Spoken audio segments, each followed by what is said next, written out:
नमस्कार, हमारे इस खास शो में आपका स्वागत है। मैं हूं आपके साथ आस्था कौशिक। बाबा बागेश्वर पीठ के सरकार पंडित धीरेन्द्र शास्त्री ने देश भर में सनातन की मुहिम छेड़ रखी है। अब इसी से एक कदम आगे बढ़ते हुए बाबा सनातन पर किताब लिखने जा रहे हैं और जिसका उन्होंने ऐलान भी कर दिया है। ये खबर आपको दिखाएंगे। नमस्कार, मैं हूं आपके साथ अमित गर्ग शुक्ला। दिल्ली से सटे हापुड़ में मंदिर में नमाज पढ़ने का मामला सामने आया है, जिसके बाद हिंदूवादी संगठनों ने आसपास बताया जा रहा है कि जिस तरीके से माहौल बना उसको लेकर गुस्सा जाहिर किया। क्या है पूरा मामला, आगे आपको विस्तार से बताएंगे। नमस्कार, आपके साथ मैं हूं नलिनी पांडे और मैं आपको बताऊंगी भारत नेपाल बॉर्डर पर तस्करी का खुला खेल चल रहा है। न्यूज़ 18 के कैमरे में वो तस्वीरें भी कैद हो गई हैं, वो भी आपको दिखाएंगे। तो चलिए बुलेटिन की शुरुआत करते हैं।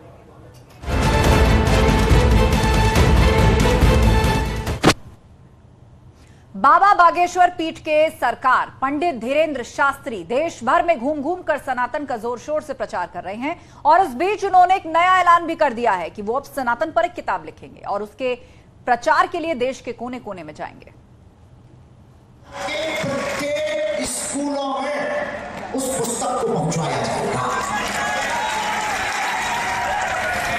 बाबा बागेश्वर सरकार पंडित धीरेन्द्र शास्त्री अपने बयानों से चर्चा में रहते हैं।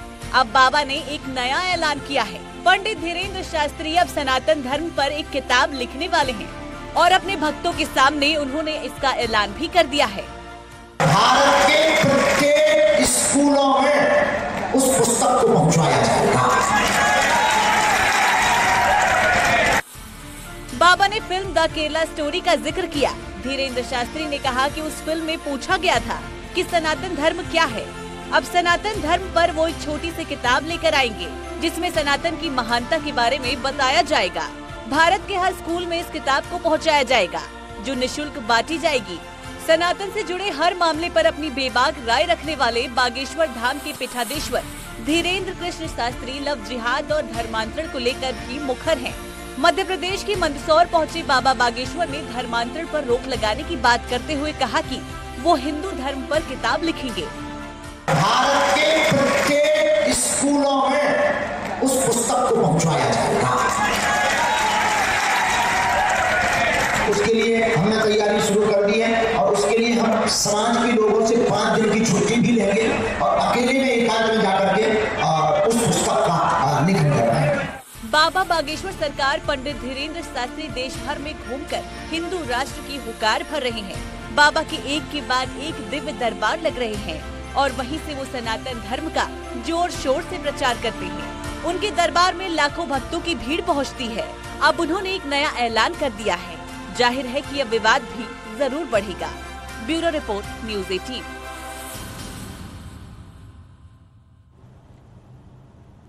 इधर हापुड़ में मंदिर परिसर में नमाज पढ़ने का मामला सामने आया है, जिसके बाद हिंदू संगठनों का भारी विरोध देखने को मिला। पुलिस जांच पड़ताल कर रही है कि आखिर इस साजिश के पीछे कौन है।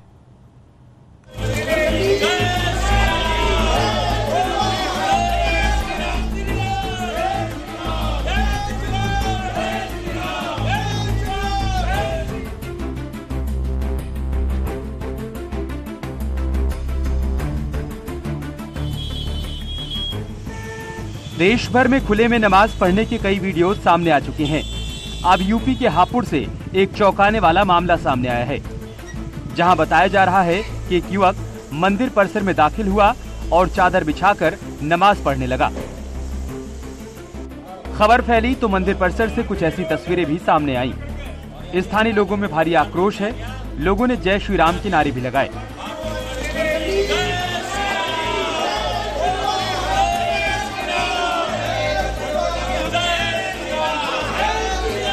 मंदिर में ये हुआ, एक मोमडन आया मुसलमान, उनने यहाँ चद्दर बिछाई और चद्दर बिछा के नमाज पढ़ के गया यहाँ से। किस टाइम की घटना है ये? सुबह सुबह की घटना है, आरती के टाइम की, मंगला आरती के टाइम। उस समय मंदिर में कौन कौन मौजूद थे? मंदिर में कौन कौन मौजूद? मंदिर में तो भक्तगण होते ही है, पुजारी अपने कार्य में लगे हुए पूजा आरती कर रहे थे, बाकी वो कर्मचारी अपना कुछ सफाई में। पुलिस आई है, पुलिस ने क्या कार्रवाई करी है? पुलिस ने कार्रवाई करी, DVR ले गए जो सीसी कैमरे की। दरअसल कोतवाली क्षेत्र के प्राचीन चंडी मंदिर में नमाज पढ़ने का मामला सामने आया है। मंदिर समिति के मुताबिक सुबह 4:30 बजे के करीब मंदिर में मंगला आरती हो रही थी। तब एक मुस्लिम युवक मंदिर परिसर में दाखिल हुआ और फर्श पर चादर बिछाकर नमाज पढ़ने के बाद वहां से रफू चक्कर हो गया।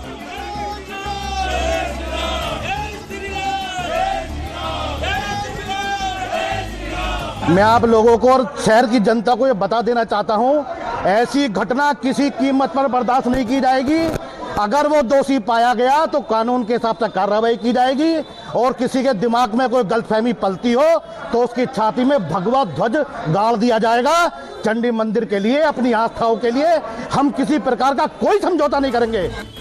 जानकारी मिलने के बाद बड़ी संख्या में लोग मंदिर के बाहर इकट्ठा हो गए। हिंदू संगठनों में जबरदस्त आक्रोश देखने को मिल रहा है। कोई भी अगर शहर के अंदर, हमारे मंदिर के अंदर, हमारी धार्मिक भावनाओं से अगर कोई खिलवाड़ करता है, जो दोषी पाया जाएगा उसे किसी कीमत पर नहीं बख्शा जाएगा, चाहे हमें किसी हद तक जाना पड़े। पुलिस ने क्या आश्वासन दिया है? पुलिस ने 24 घंटे के अंदर आश्वासन दिया कि 24 घंटे के अंदर कार्रवाई होगी, और नहीं हुई तो पूरे शहर की जनता खुद न्याय करेगी। चंडी महारानी के भक्त खुद न्याय करेंगे। बाद में मंदिर परिसर को गंगा जल से धोया भी गया। सूचना के बाद भारी पुलिस बल मौके पर पहुंचा। डीएम और पुलिस के आला अधिकारी भी मौके पर मौजूद रहे। ये एक मैटर चंडी मंदिर पे यहाँ पे संज्ञान में आया है। मैंने और एसपी साहब ने यहाँ पे मंदिर कमेटी के साथ और जो सभी लोग उस समय मौजूद थे उनसे बात की है और उनके बयान भी लिए हैं और अभी मैटर में जांच की जा रही है। अक्सर देखा जा रहा है कि शरारती तत्व माहौल खराब करने की कोशिश कर रहे हैं। बताया जा रहा है कि सीसीटीवी में नमाज पढ़ने का वीडियो रिकॉर्ड हुआ है। पुलिस अपने साथ डीवीआर ले गई। अब पुलिस की जांच के बाद ही पता लग पाएगा ये शरारत किसकी है और इसके पीछे मकसद क्या है। Bureau report, news 18।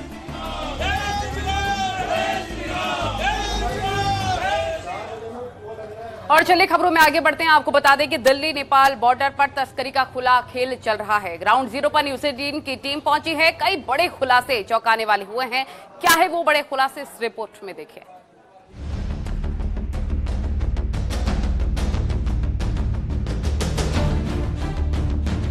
ये भारत नेपाल का सीमावर्ती इलाका है जो लखीमपुर खीरी में आता है। तस्वीरों में देखा जा सकता है कि कुछ लोग भारत की सीमा को पार करके नेपाल की सीमा की ओर भागे जा रहे हैं। इनमें महिलाएं भी शामिल है, जो कैमरे को सामने आता देख दहशत में आ जाती हैं और फराटा भरकर दौड़ने लगती हैं। किसी की पीठ पे सामान लदा है तो किसी के सिर पर। कहा जा रहा है कि लखीमपुर बॉर्डर के रास्ते तस्करी का धंधा जोरों शोरों से चल रहा है। इसमें नशा तस्करी के साथ साथ दूसरे सामानों की तस्करी शामिल है। हैरत की बात यह है कि सीमावर्ती इलाके में एसएसबी और पुलिस की टीम मौजूद रहती है, लेकिन उन्हीं के नाक के नीचे तस्करी का काला कारोबार चल रहा है। इस समय हम लखीमपुर खीरी के इंडो नेपाल बॉर्डर पर खड़े हुए हैं। मेरे इस तरफ दाएं तरफ देखते हैं तो कजरिया गांव है, और इधर आप देखते हैं तो ये नेपाल का बंगला गांव है। बीच में काली नदी है, आप सामने देख सकते हैं। नो मैंस लैंड का इलाका भी है, और सामने जो दो महिलाएं तीन जा रही हैं, लगातार ये नेपाल को इलाके में पार कर रही है। ये महिला तस्कर कैरियर है जो लगातार यहाँ से सामान ले जाकर नेपाल को सप्लाई करते हैं। दोनों ही देशों की सुरक्षा एजेंसियां मौजूद है। सामने आप देख सकते हैं विजुअलों में वो नेपाल की सुरक्षा चौकियां बनी हुई हैं। इधर अब अगर बात करते हैं तो भारत की तरफ भी नेपाल जो एसएसबी के जवान हैं वो तैनात नजर आ रहे हैं, लेकिन उसके बावजूद भी खुलेआम तरीके से ये तस्करी की जाती है। जो तस्कर हैं वो महिला कैरियर के माध्यम से इस नदी के पार तस्करी का सामान ले जाते हैं। आप विजुअलों में साफ देख सकते हैं, नो मैंस लैंड का इलाका भी है, नो मैंस लैंड बना भी हुआ है, और ये नेपाल का बंगला इलाका लगातार दिन दहाड़े बेखौफ होकर ये तस्कर लगातार इसको माल को पहुंचाते हैं, और कहीं ना कहीं बेखौफ रूप से जो भारत सरकार और नेपाल सरकार के बीच में जो बनी हुई है और लगातार तस्करी को इसको अंजाम दे रहे हैं। कहीं ना कहीं सुरक्षा एजेंसियों के मुस्तैदी पर सवाल जरूर उठते हैं। गौरीफंटा बॉर्डर से सटे थारू क्षेत्र की बनगवा, हल्दू घाट, कजारिया, सूड़ा घाटों से तस्करी के धंधे ने जोर पकड़ रखा है। न्यूज़ 18 की टीम भी इन्हीं घाटों पर पहुंची तो दंग रह गई।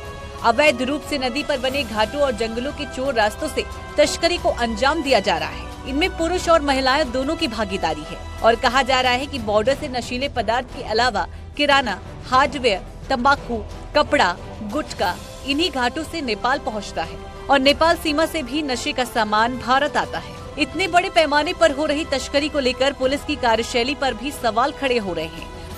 वहीं पुलिस अधिकारियों से जब इस बारे में बात की तो उन्होंने चेकिंग के लिए टीम बनाए जाने का हवाला दे दिया।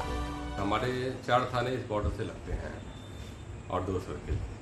इसके लिए हमने सभी थानों को निर्देशित किया है कि सघन पेट्रोलिंग किया जाए एसएसपी के साथ, और 10 किलोमीटर के एरिया में जितने भी गाँव बॉर्डर पे पड़ते हैं वहाँ उनसे बातचीत करके, उनसे समन्वय करके हमेशा जो उनकी बातचीत होती है, जो इनपुट रहता है, उनको प्राप्त किया जाए। यूपी के महाराजगंज, सिद्धार्थनगर, बलरामपुर, श्रावस्ती, बहराइच, लखीमपुर खीरी और पीलीभीत जिले से नेपाल की 570 किलोमीटर सीमा लगी है। दोनों देश में आने जाने के लिए सोनौली, रुपईडीहा के अलावा 300 से ज्यादा रास्ते जिससे लोग होकर आते जाते हैं। इन्हीं रास्तों से घुसपैठ और तस्करी की संभावना ज्यादा रहती है। लखीमपुर से सटे नेपाल के साथ 120 किलोमीटर की सीमा आती है, जहां तस्करी का काम धड़ल्ले से चल रहा है। पुलिस भी इसे रोकने के लिए अभी तक नाकाम दिख रही है। न्यूज़ 18 के लिए लखीमपुर से मनोज शर्मा की रिपोर्ट।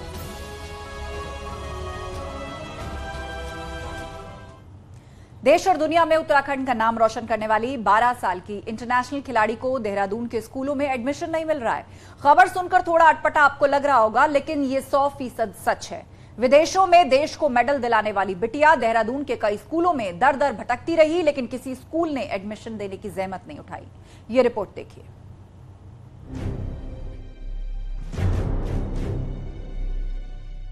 दुबई, सिंगापुर में टेनिस और रेस में डंका।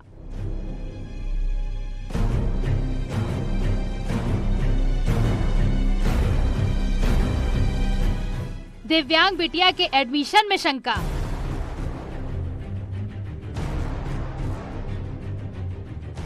मेडल वीर बिटिया का एडमिशन नहीं।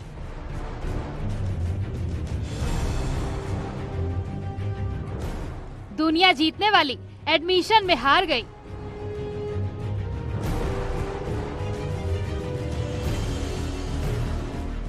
बारह साल की बेटी पढ़ाई के लिए भटकती रही।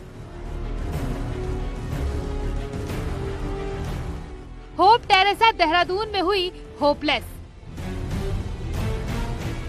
12 साल की hope Teresa David Dubai, Singapore जैसे देशों में व्हील चेयर टेनिस और व्हील चेयर रेस की प्रतियोगिता में मेडल जीत चुकी है, लेकिन अपने ही राज्य उत्तराखंड में पढ़ने के लिए दर दर भटक रही है। होप टेरेसा देहरादून के नामचीन स्कूलों में एडमिशन के लिए भटकती रही, लेकिन किसी स्कूल ने एडमिशन लेने की जहमत नहीं उठाई। होप टेरेसा की मां देहरादून के कई नामचीन स्कूलों में बेटी के एडमिशन के लिए चक्कर लगाती रही, लेकिन स्कूलों ने दिव्यांग बच्चों की सुविधाओं का हवाला देते हुए एडमिशन से इनकार करते रहे। तो हम लोग अप्रैल में आए और हमने स्कूल्स में जाके एडमिशन के लिए बात करना शुरू किया। हम 1 स्कूल गए, 2 स्कूल गए, 3 स्कूल गए, तो हमको कुछ ऐसा पॉजिटिव रिस्पांस नहीं मिला। कुछ स्कूल्स में हमने ईमेल भेजे, ईमेल का किसी भी स्कूल से कोई रिस्पांस नहीं आया। एंड देन हम समझ गए कि यहाँ पे तो स्कूल्स इंक्लूसिव है नहीं है, एक्सेसिबल है नहीं है, और हमारा यहाँ पे नहीं कुछ होने वाला है। एंड देन हमने डिसाइड किया कि हम वापस गुड़गांव ही चले जाए। दरअसल होप टेरेसा उत्तराखंड की रहने वाली है। राज्य में बेटी के लिए प्रैक्टिस और सुविधाओं के अभाव को देखते हुए होप टेरेसा का परिवार गुरुग्राम में शिफ्ट हो गया था,